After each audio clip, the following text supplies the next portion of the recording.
Hey y'all, it's your girl Show, and I am back with episode 5 of Lead with Love, a talk with Show. I hope that everyone is having a blessed day, and I hope that everyone is doing well mentally, physically, emotionally, spiritually. I hope all is well. I want to talk to you guys today about the warning signs and symptoms of mental illness. Some people may know these and some may not. Some people may think that these signs are attributed to their personality.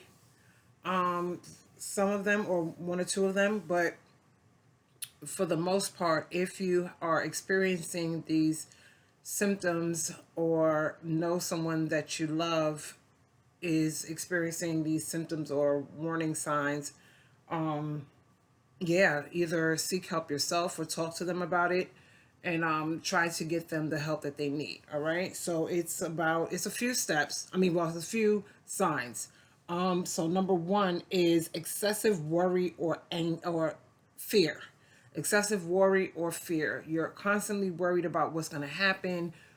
Even if these things are nowhere in sight, you have a fear that something is going to happen, or you're constantly worried about something. Your mind is racing, constantly worried about something that really you have no business being worried about. It's things that are not that they don't exist, but it's like it's not even in the near future. Like you're worried about.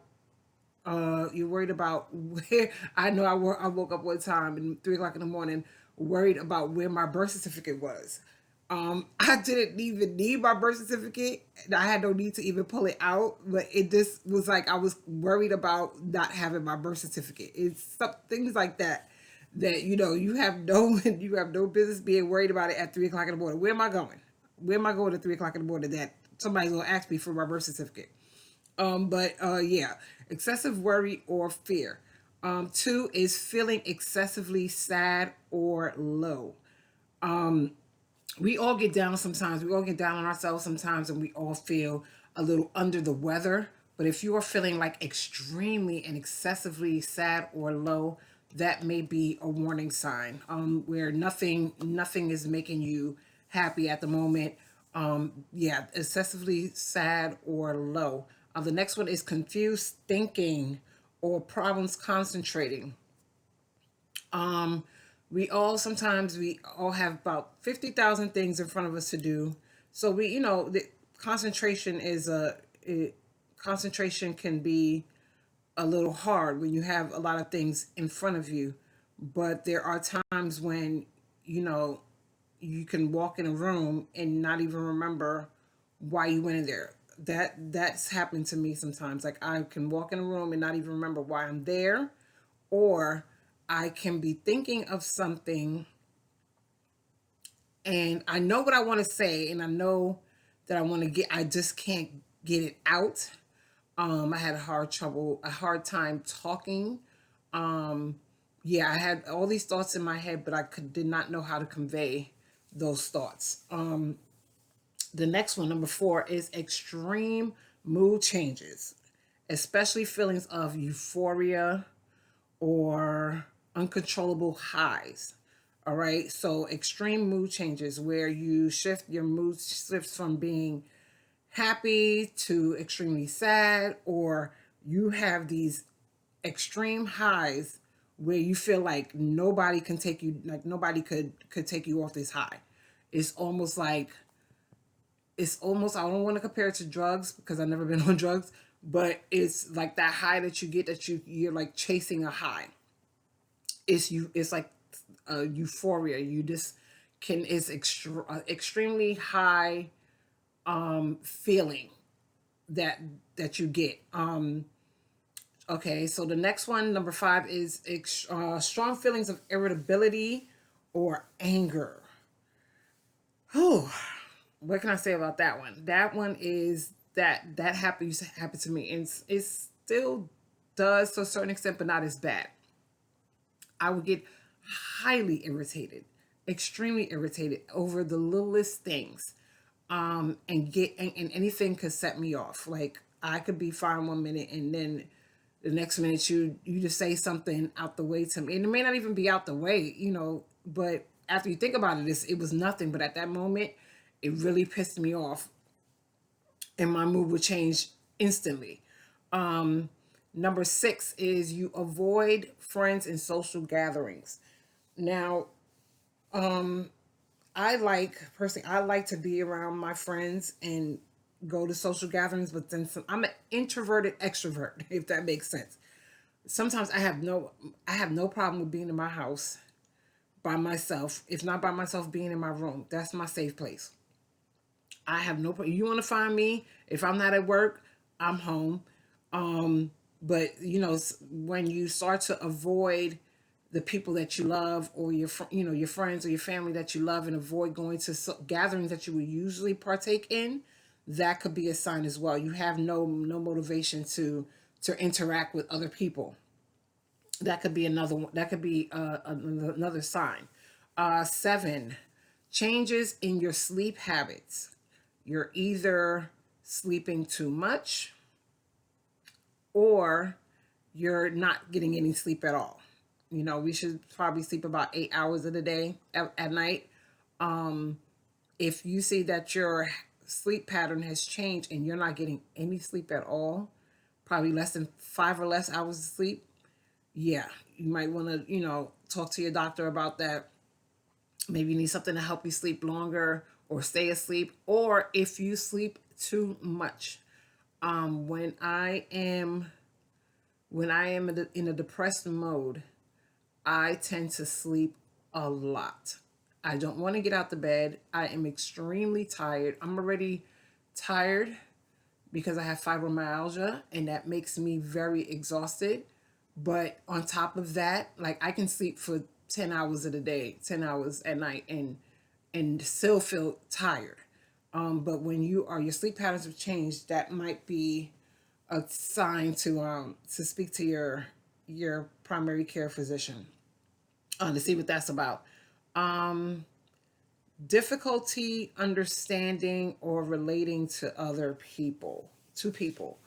When you feel that no one understands you or you don't not having something in common, it's okay to not have things in common with people, but when you're not relatable or you can't relate or don't you just can't relate to anyone, that's one of the warning signs or symptoms. You don't want to be around people. You rather be by to yourself. That's one of the signs as well. Number 9 is, excuse me, I'm reading off my notes that I wrote. Difficulty perceiving reality. That's number 9. Difficulties perceiving reality. That means that you have lost all touch with reality. Your rationale goes out the window, and you are either experiencing hallucinations or delusions. You're delusional. You're seeing things that are not there. You're hearing things that are not there. That is like one of the biggest signs of mental health illness. Seeing things that are not hallucinations, delusions, seeing things that are not there, hearing things that are not there. All reality is gone. Is gone. Okay. So you want to take that seriously if that has ever happened to you. Number 10 is the biggest symptom or warning sign is suicidal ideation. If you have ever thought about, you're just at your lowest and there's nothing that you feel that there's nothing that can help you, you feel hopeless, you feel worthless, and you have thoughts of committing suicide or dying by suicide. Committing, I don't like the word committing because it's like committing is something illegal. Like you have thoughts of doing something illegal. Committing, dying by suicide is not illegal. Committing means, the word committing means that, you thought of you're doing an act, you're partaking in an act that's illegal. Suicide is not illegal. You're dying. If you're thinking about dying by suicide, that is a big, like all bells, red flags, red flag, red flag, red flag. It's a carnival. That is a big warning sign. If you're having ideations, of suicide ideations of ending your life, you want to seek help immediately. Speak to someone about that. Reach out to your doctor, reach out to your family, to your friends. That is a big warning sign. Another sign, which is number 11, intense fear of weight gain or concern with your appearance. Yeah. And if you're concerned about how you look, or in your mind, you're only 125 pounds, but in your mind you weigh 200, that is called dysmorphia. And it means that your mind is making you think something that is not necessarily true. Again, you're only 125 pounds, but when you look in the mirror, you see a overweight person, and in reality, that's not the case. That means your mind is basically playing tricks on you. Your mind is basically playing tricks on you. That's called body dysmorphic disorder. Okay, and the last one is inability to carry out daily activities. Oh, okay. That's a good one. That's a deep one, rather.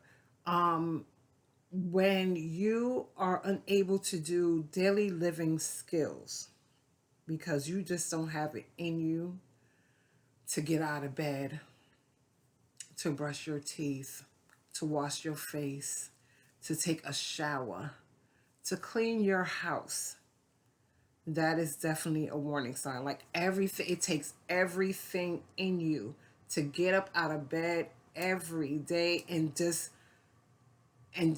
do these daily living skills, daily activities.